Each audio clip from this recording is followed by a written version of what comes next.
Hello, welcome back to my channel. Salam sehat, tetap semangat.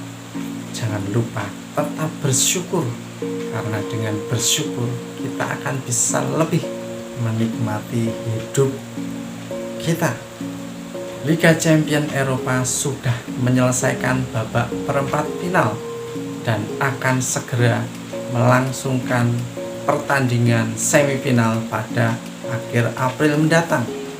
Dari babak perempat final lahirlah 4 tim yang lolos ke babak semifinal, yaitu Paris Saint-Germain, Chelsea, Manchester City, dan Real Madrid. Nah, pada kesempatan kali ini saya mau bahas tim Paris Saint-Germain atau lebih kita kenal sebagai PSG.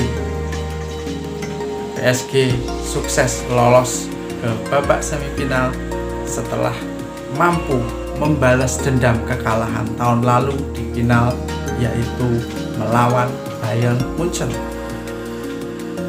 Bayern Munchen sendiri gagal mempertahankan gelar yang diraih musim lalu karena kalah agresivitas gol tandang dari PSG. Pada leg pertama di Bayern Munchen kalah 2-3, sedangkan di leg kedua Bayern hanya menang 1-0.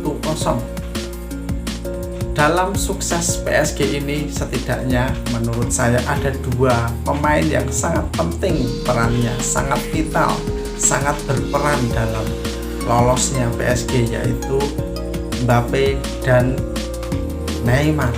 Mbappe sendiri terpilih sebagai man of the match di leg pertama, sedangkan Neymar terpilih sebagai man of the match di leg kedua. Mbappe sukses mencetak 2 gol dalam kemenangan PSG 3-2 di leg pertama, sedangkan Neymar sukses menyumbangkan 2 assist pada leg pertama. Di leg kedua, Neymar meski tidak mencetak gol, tetapi perannya sangat penting sehingga ia pun terpilih menjadi man of the match. Nah, pada kesempatan kali ini saya mau lebih dalam lagi melihat, menganalisa peran apa sebenarnya yang diambil oleh Neymar sehingga ia terpilih menjadi man of the match, khususnya di leg kedua saat lawan Bayern Munchen. Menurut saya, analisa saya, menurut pandangan saya, Neymar memainkan peran yang tak biasa. Ia, kalau boleh saya sebut, memainkan peran sebagai Gennaro Gattuso. Kok bisa?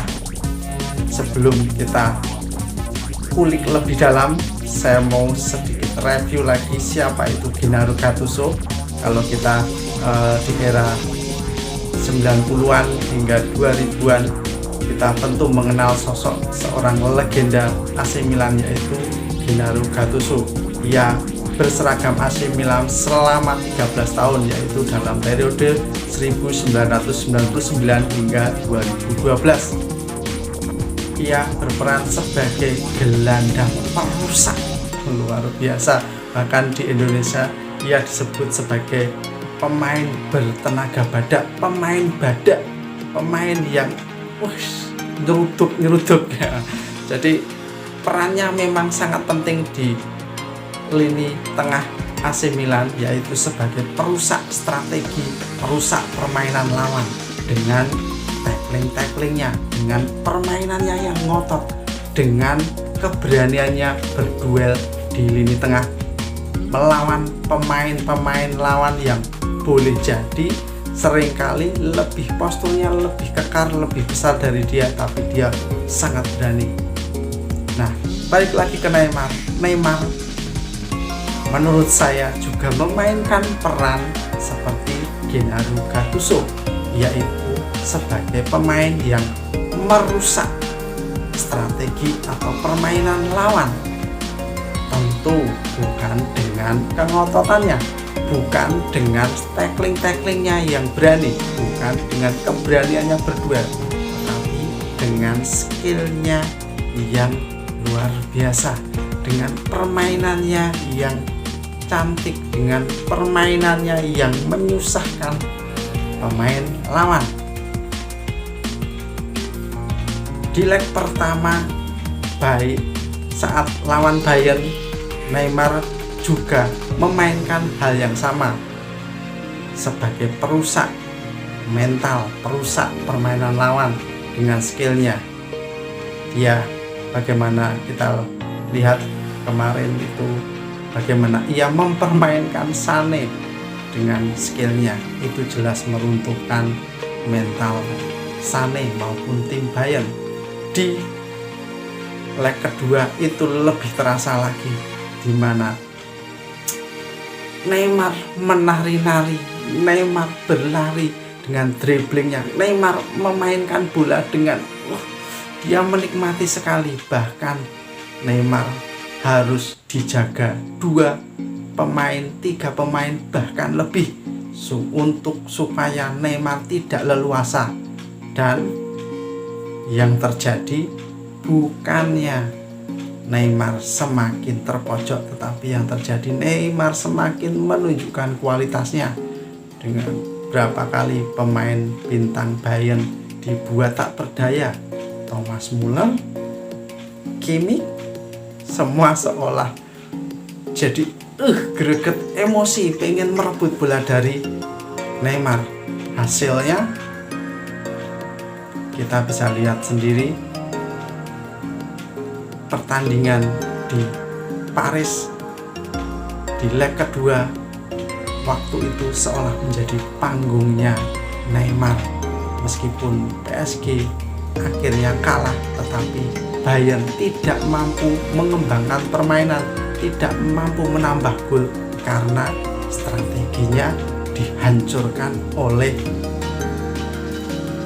tarian samba dari Neymar, oleh skill luar biasa dari Neymar, oleh permainan yang luar biasa dari seorang Neymar Junior. Bagaimana menurut Anda? Apakah memang Neymar pantas disebut sebagai pemain perusak strategi lawan? Tentu itu balik kepada kita masing-masing, bagaimana memaknai peran Neymar saat mengalahkan Bayern Munchen. Yang pasti Neymar akan menjadi sosok yang akan menyulitkan siapapun lawan yang akan dihadapi. Saat lawan kesulitan, lawan kecenderungannya akan menjatuhkan Neymar, akan melakukan pelanggaran-pelanggaran, sehingga itulah yang saya sebut Neymar merusak strategi, merusak permainan lawan. Strategi pelatih pun tidak berjalan dengan baik ketika harus lebih sering melakukan pelanggaran. Kalau kita perhatikan sekali, kita perhatikan seksama, kita perhatikan lebih lanjut saat leg kedua lawan Bayern, kita lihat bahwa Neymar seolah mempermainkan para pemain Bayern. Ia berulang kali memang seolah sengaja ingin mempermainkan pemain Bayern, dimana ia rada jahil lah, rada menggoda hingga sempat pada satu kesempatan Neymar berhenti menunggu dikejar oleh para pemain Bayern, tapi begitu dikejar dia mainkan bola dengan gocekannya. Yang inilah yang menurut saya kenapa saya sebut Neymar sebagai pemain yang merusak, pemain perusak strategi atau permainan lawan, dan itu menurut saya berhasil saat melawan Bayern Munchen di leg kedua kemarin. Lalu apakah strategi ini atau permainan Neymar ini juga akan mampu merusak strategi Pep Guardiola di babak semifinal nanti? Kita tunggu saja pada April mendatang dan awal Mei mendatang. Kita lihat apakah PSG mampu menjalankan strategi yang sama melawan Manchester City yang dinakodai oleh Pep Guardiola, dan apakah Pep Guardiola mampu meredam tarian samba Brasil milik Neymar atau mampu menghambat pergerakan-pergerakan yang jahil milik Neymar. Kita tunggu saja apakah peran Neymar berhasil melawan Manchester nanti. Terima kasih sudah menonton. Bravo Sepak Bola, salam sehat, tetap semangat.